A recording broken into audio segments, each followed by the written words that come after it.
Fat loss is a pretty popular topic, and for most people, it's their main goal. They just want to lose fat. It is true that the majority of population tends to carry too much body fat, and they're eager to lose it somehow. Losing fat does take some effort, but it's not nearly as difficult as actually losing your fat cells. This video talks about why you can't lose fat cells after gaining fat, and what to do about it. Fat. One 2008 study claimed that the number of fat cells stays constant around adulthood in lean and obese individuals, even after marked weight loss. Instead, you gain most of your fat cells in your childhood and adolescence. During adulthood, the number stays relatively constant unless you go through massive swings in weight. Your fat cells are in constant turnover and renewed at a rate of approximately 10% every year at all ages and body mass indexes. This is just the basal cell turnover and recycling that involves regular fat oxidation as well as autophagy. Losing fat mass involves shrinking the already existing fat cells, but not losing them beyond the basal rate of cell turnover. When you gain weight, these fat cells will increase in size. There are also certain fat cell precursors that will be turned into adipose tissue after gaining weight. If you lose body fat and shrink fat cells, the body responds by triggering mechanisms that make further fat loss harder and promote easier weight regain. For example, losing weight decreases leptin, the satiety hormone, and increases ghrelin, the hunger hormone. Your fat cells basically scream out to be refilled because they want you to gather as much energy as possible. That's why the majority of people can't maintain their new weight and they tend to rebound. If you want to avoid excess amounts of fat cells, then you shouldn't get fat in the first place, especially in your childhood and adolescence. Otherwise, fat loss is gonna be much harder for you in your later life. But this doesn't mean that you can't lose weight or get lean. Losing fat and getting lean is not the same as losing fat cells. The cells are just containers of fat and lipids that fill up based on your energy influx. If you burn more energy than you consume, the body will pull the calories it needs from the fat cells, thus they shrink in size. As a result, you will also look leaner. You can have a ton of fat cells and still look lean with a six-pack because the fat cells have shrunk down and they don't contain excess energy. Likewise, you can have little to no fat cells but still look chubby because the individual fat cells are enlarged and they carry more fat per cell. So anyone can lose fat regardless of their fat cell composition. Do it. To lose body fat, you have to first quote-unquote release it from the adipose stores. This process is called lipolysis, during which your body breaks down stored fat molecules called triglycerides. Lipophagy is the degradation of fatty acids, triglycerides, and cholesterol by autophagy. It contributes to lipid droplet degradation in many cell types. Lipophagy uses acid lipolysis in lysosomes to degrade cellular triglycerols, which store free fatty acids.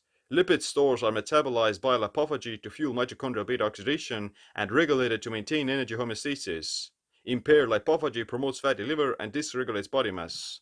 How many lipids get degraded by lipophagy depends on the supply of extracellular nutrients and overall calorie balance. The cells just adjust the amount of lipophagy based on their nutritional status and energy intake. Triglycerides are digested and shuttled into the mitochondria to produce ATP. ATP is the energy currency used to carry out virtually every physiologic process, like breathing, walking, exercising, and digesting food. How many calories you burn a day is determined by your metabolic rate and total daily energy expenditure. Your total daily energy expenditure is the total amount of energy you're burning during a 24-hour period. This number is determined by your basal metabolic rate, daily physical activity, hormones, medical condition, metabolic status, and what food you eat in what amounts. If you want to shrink fat cells, then you have to gradually lose your body fat and get to a lower body weight and prevent rebounding, because this kind of yo-yo dieting is also actually teaching your body to get fatter and regain it more easily. Gaining weight, rebounding, and yo-yo dieting is the worst thing that you can do because you're actually creating new fat cells that you previously didn't have. A 2015 study from Yale found that the creation of new fat cells was governed by a key nutrient sensing pathway called P3 kinase AKT2. Mice who were fed a high-fat obesogenic diet started producing these precursor cells within 24 hours of overeating.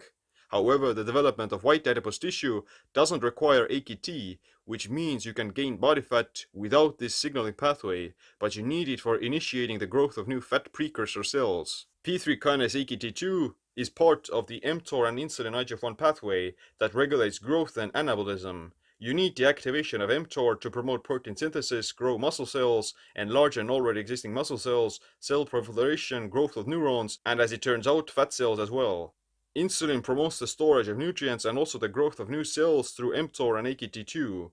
Bodybuilders have known this for decades, and they use injectable insulin to promote muscle growth and hypertrophy. However, it's also known that insulin promotes lipohypertrophy, or the expansion of fat cells. If type 2 diabetics inject insulin to their abdominal region, they see localized lipohypertrophy and potentially lipoatrophy. That's why they rotate injection sites. Furthermore, insulin also inhibits autophagy, thus suppressing lipophagy and decreasing the turnover of fat cells. Elevation of this anabolic cascade, insulin, mTOR, and AKT, is going to promote the growth of all cells, whether that be muscle cells, fat cells, or even some malignant cells. Which of these cells begins to predominate and which is going to gain most of the benefits from this growth depends on the particular energy status and also the metabolic situation of the individual. If someone is working out with resistance training, then activating AKT and insulin will predominantly lead to more muscle hypertrophy as opposed to fat cell hypertrophy, because they just activated mTOR in the muscle cells. On the other hand, a sedentary person, they would see more growth in their fat cells because they lack the stimulus for muscle growth, and the body would prefer storing calories rather than expending them for building muscle. Things that raise mTOR include protein, amino acids, carbohydrates, insulin, and calories in general. Overeating in general and eating too frequently will also raise mTOR. Exercise and resistance training also turn on mTOR, but they do so primarily in muscle tissue. That's exactly what you want. You're gonna get site-specific mTOR activation in muscle cells that will increase your lean body mass and insulin sensitivity. Having more muscle makes it easier to lose fat because of increased energy expenditure, metabolic rate, and glucose tolerance. If you activate mTOR and insulin at the right time in the right amounts, then you can actually make your body healthier, stronger, and leaner at the same time. It's not black and white, but very much context dependent.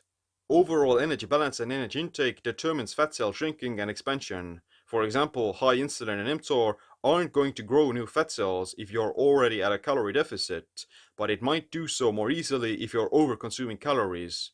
Unfortunately, higher insulin and mTOR probably also means that you're already eating more calories. Eating a high-fat diet with high insulin and carbs is the go-to method for making animals obese and sick in research.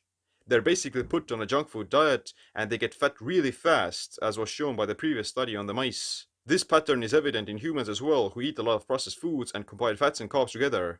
Basically, the fat plus carb combo is super obesogenic and promotes the growth of fat cell precursors in a calorie surplus because of the activation of AKT2 and insulin. It's less obesogenic in a calorie deficit because of decreased influx of energy, but it will still promote fat cell proliferation in people who lack the stimulus for mTOR in muscle cells. Where's the fucking Twinkies? So here are a few key ways of shrinking fat cells and preventing from growing them. Energy balance is king. Your overall calorie intake determines whether or not fat cells shrink or expand.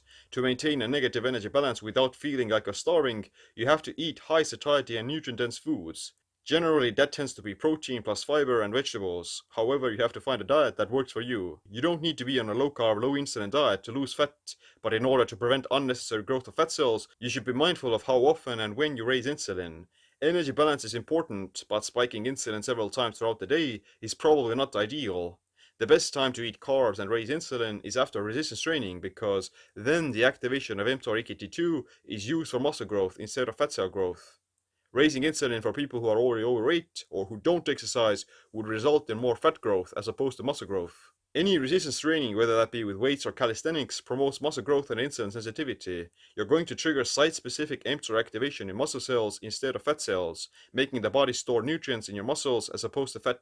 Even if your goal isn't to build muscle, the sheer act of resistance training and depleting your glycogen promotes better nutrient partitioning, and you're going to improve your body composition with more lean muscle and less fat mass. Increasing autophagy will also encourage the turnover of fat cells and lipolysis. Intermittent fasting already suppresses insulin and helps stick to a calorie deficit, but it also promotes lipophagy, the oxidation of fat cells, by autophagy. I'm also taking digestive enzymes during the fasted state to increase the breakdown of triglycerols and lipids. Biooptimizer's Capex formula contains enzymes that break down proteins and fats and also promote ketogenesis. There are also compounds like betaine and dandelion root that support lipophagy. Cold exposure activates brown adipose tissue, which regulates heat production through shivering as well as non-shivering thermogenesis, as opposed to white fat that's used for only energy storage. Overeating calories and getting fat is going to promote the production of white fat, not brown fat.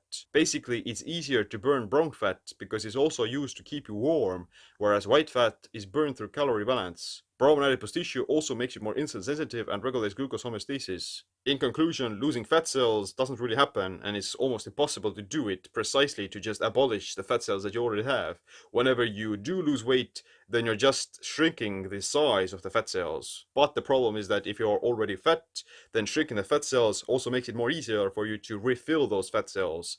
And that's why people who go back and forth these yo-yo diets and they gain weight and lose weight pretty often, then for them future fat loss is much harder. It's a trap! Fortunately, as I just showed you, there are many things that you can do to direct the nutrient partitioning towards your muscle cells as opposed to your fat cells, and you have to just choose the site-specific activation of these pathways and when you do activate them. If you want to know how to optimize intermittent fasting, resistance training for optimal autophagy, nutrient density, and strategic calorie restriction, then check out my metabolic autophagy masterclass. But other than that, thanks for watching this video. Make sure you click the like, subscribe, notification bell as well. My name is Seam. Stay optimized, stay empowered.